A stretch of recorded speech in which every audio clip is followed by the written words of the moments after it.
Commercial buy-to-lets are an easy entry level for you to jump into the commercial world. Commercial buy-to-lets will have different rules and regulations which tend to be easier than residential properties. And commercial buy-to-lets, you can actually increase the revenue by having the right type of tenant in the property. And commercial buy-to-let will allow you to cover your monthly expenses like finance using the rental from the residential element. Now, what is commercial buy-to-let? So commercial buy-to-let is semi-commercial property. So in the simplistic format, you've got a commercial unit on the ground floor, and let's say above that you've got a flat which is already a residential unit.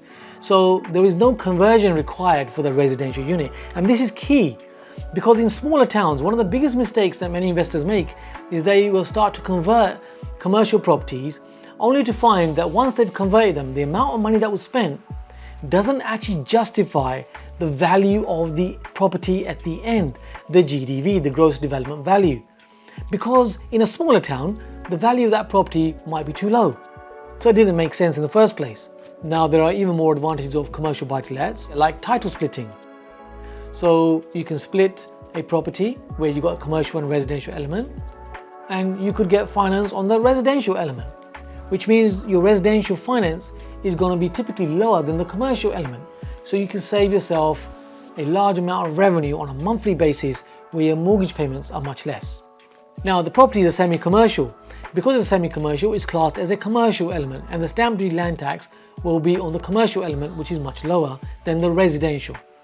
So you can save a lot of money on stamp duty land tax. I hope you're enjoying these insights. Now I'd love to hear your comments as well. You can click on that bell icon and get the latest notifications. Even I've worked out where that one is, and you can also subscribe to the channel. I'm doing a number of videos like this, informative, to help you to move forward in your property journey. A few factors to be aware of when you're buying commercial buy-to-lets. Now if you're getting finance for properties that are below £150,000, you will find that there are much less lenders that will actually lend you money on these.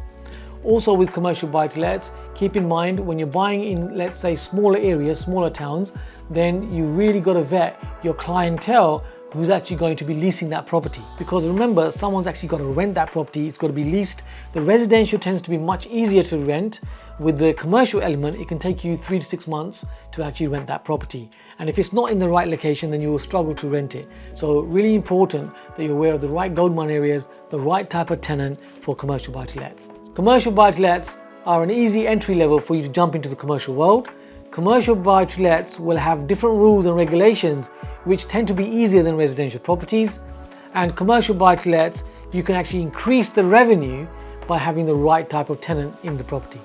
And commercial buy-to-let will allow you to cover your monthly expenses like finance using the rental from the residential element.